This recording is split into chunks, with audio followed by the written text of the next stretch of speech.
একদিকে কারফিউ, অন্যদিকে সড়কে সেনা সদস্যদের কঠোর নজরদারি। তাই অন্য কয়েকদিনের তুলনায় শনিবার সারা দেশে সহিংসতার মাত্রা ছিল অনেকটাই নিয়ন্ত্রণে। তবে শনিবার রাজধানীতে আইনশৃঙ্খলা বাহিনীর কঠোর অবস্থানের পরও বেশ কিছু জায়গায় সহিংসতার কিছু খবর পাওয়া যায়। বাকিটা জানাচ্ছেন রেজওয়ান ফয়েজ। আজকে সারাদিনের পরিস্থিতি যদি আমি একটু পর্যালোচনা করি তাহলে সারাদিনের পরিস্থিতি এরকম। সকাল থেকেই গত কয়েকদিন ধরে যে সহিংসতা আমরা দেখতে পেয়েছি এই কারফিউ জারির পরে, সেই সহিংসতা রাস্তায় অনেকটাই কমে এসেছে। রাজধানী সহ সারা বাংলাদেশ থেকে আমরা যে খবর পেয়েছি গত কয়েকদিনের তুলনায় আজকে সেই সহিংসতার সংখ্যা মানে পরিমাণটা বা অনেকটাই কমে এসছে। এটা একটা বড় কারণ, যেহেতু রাস্তায় আইন শৃঙ্খলা বাহিনীর সঙ্গে সেনাবাহিনীর সদস্যরাও দায়িত্ব পালন করছেন, এই কারণে অনেকটা কমে এসছে। বিশেষ করে সকাল থেকে যেটা আমরা লক্ষ্য করেছি, কারফিউর কারণে রাস্তায় সাধারণ মানুষের চলাচল খুবই কম ছিল, একেবারে কম মানুষ কিন্তু বেরিয়েছেন। তারপরও যারা খুবই জরুরি প্রয়োজনে রাস্তায় বেরিয়ে হয়েছেন, তাদের যেতে হয়েছে, তাদেরকে কিন্তু জিজ্ঞাসাবাদের মুখোমুখি হতে হয়েছে, আইডি কার্ড দেখাতে হয়েছে এবং কেন তারা রাস্তায় বের হয়েছেন সেই কারণটি কিন্তু প্রুভ করতে হয়েছে যে এই জন্য বের হয়েছে, জরুরি কাজটা তাদেরকে বলতে হয়েছে। তারপর যদি আইনশৃঙ্খলা বাহিনীর সদস্যরা বা সেনাবাহিনীর সদস্যরা যদি সেটা নিয়ে তারা যে ঠিক আছে আসলে জরুরি কাজ আছে এটা নিয়ে যাতে সন্তুষ্ট হন, তখন তাদেরকে ছেড়ে দেওয়া হয়েছে অথবা তাদেরকে আবার ফিরতে বাড়িতে পাঠিয়ে দেওয়া হয়েছে। এই হচ্ছে রাজধানীর পরিস্থিতি ছিল।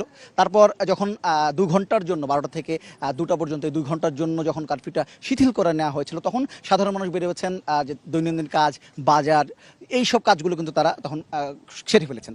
তারপর পরেই কিন্তু আবারও কারফিউ হয়েছে এবং সারা দেশে আমরা দেখেছি যে আজকে সারাদিন রাস্তায় সাধারণ মানুষের চলাচল একেবারেই কম ছিল, জরুরি প্রয়োজন ছাড়া খুব বের হয়নি। আর সহিংসতা যদি বলি, সকাল থেকে তেমন সহিংসতা কোথাও আমরা পাইনি, তবে দুপুরের পর থেকে কোনো জায়গায় আমরা সহিংসতার খবর পেয়েছি।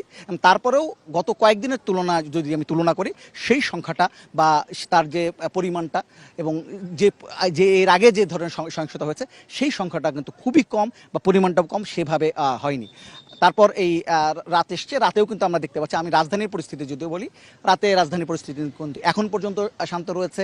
দু একটি জায়গা ছাড়া বেশিরভাগ জায়গায় কিন্তু আইন শৃঙ্খলা পরিস্থিতি এখনও আইন শৃঙ্খলা বাহিনীর নিয়ন্ত্রণে রয়েছে গত কয়েকদিনের তুলনায়, এটা একটা ব্যাপার আছে। আর ইন্টারনেট নিয়ে অনেকেই প্রশ্ন তুলছেন যে কবে ইন্টারনেটে আসবে। ইন্টারনেট নিয়ে অনেকের মধ্যেই এক ধরনের অস্বস্তি কাজ করছে যে অনেকদিন ধরে ইন্টারনেট নেই। এটি নিয়ে আজকে তথ্য প্রযুক্তি প্রতিমন্ত্রী জুনায়েদ আহমেদ পলক যেটি জানিয়েছেন যে ইন্টারনেট ফিরতে আরও কিছুদিন সময় হয়তো লাগতে পারে, বা কবে ইন্টারনেটের স্বাভাবিক হয়ে আসবে ইন্টারনেটটি সেটি তিনি এখনই পরিষ্কার করে বলতে পারছেন না।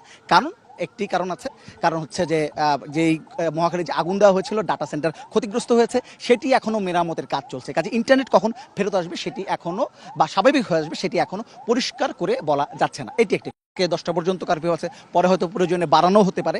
এই কারণেই দুদিন সাধারণ ছুটি ঘোষণা করা হয়েছে সারা দেশে, এটি একটি তথ্য রয়েছে। তবে যদি সব কিছু মিলে বলি, সাধারণ মানুষের লক্ষ্য কিন্তু একটাই, যেভাবেই হোক না কেন, এই যারা কোটা আন্দোলনের পক্ষে আছেন কিংবা বিপক্ষে যাই বলেন না কেন, সবারই কিন্তু প্রত্যাশা কোনো একটাই, যে কোনোভাবে এই সহিংসতা যেটা আছে সেটা যেন বন্ধ হয়ে যায়। এটাই সবাই প্রত্যাশা করছেন, আলোচনার মাধ্যমে যেন এই সমস্যাটা সমাধান হয় সেই দিকে তাকিয়ে আছেন। এবং এই কারণেই আগামীকাল 10টার সময়, সকাল 10টার সময় কিন্তু আপিল বিভাগে এই কোটা সংস্কার নিয়ে একটি যে রায়টি আছে, বাতিল হওয়ার যে রাইট হওয়া, এ কারণেই আগামীকাল 10টার সময়, সকাল 10টার সময় কিন্তু আপিল বিভাগে এই কোটা সংস্কার নিয়ে একটি যে রায়টি আছে, বাতিল হওয়ার যে রাইট হওয়া বা না হওয়া নিয়ে যে রায়টি আছে বা যে মামলাটি রয়েছে সেটি কিন্তু আপিল বিভাগে উঠবে এবং সেখানে শুনানি হবে। এবং তারপরে কিন্তু প্রত্যাশা করা হচ্ছে সেখান থেকেই, কারণ দুপক্ষ থেকে, সরকারের পক্ষ থেকে হোক এবং যারা আন্দোলনকারী শিক্ষার্থী আছে তাদের পক্ষ থেকে হোক, সব পক্ষ থেকে আশাবাদ ব্যক্ত করা হয়েছে যে এখানে ভালো ফলাফল আসবে। সরকারের পক্ষ থেকে বলা হচ্ছে সেখান থেকে একটি প্রত্যাশাজনক হয়তো ফলাফল চলে আসবে। কাজেই সেটি যখন চলে আসবে বা আগামীকাল রায়টার জন্য সবাই অপেক্ষা আছে এবং প্রত্যাশা করছে যে সেই রায়টি আসার পরপরই এই যে একটি সহিংস পরিস্থিতি, সেই পরিস্থিতি অনেকটাই নিয়ন্ত্রণে চলে আসবে। যারা সবকিছু মিলে যে সারা দেশের যে পরিস্থিতি সেটি মোটামুটি স্বাভাবিক হয়ে আসবে বলে প্রত্যাশা করা হচ্ছে। সবার দৃষ্টি আসলে আগামীকাল সকাল 10টায় আদালতের দিকে, সেখান থেকে কি রায় আসে এবং তারপর আসলে প্রতিক্রিয়া কেমন হয় সেটির দিকে। তবে সবাই প্রত্যাশা করছে যেভাবে হোক না গত কয়েকদিন ধরে চলা যে সহিংসতা সেটি বন্ধ হয়ে যাবে এবং আবার বাংলাদেশে শান্তি ফিরে আসবে, এই প্রত্যাশা সবাই করছেন।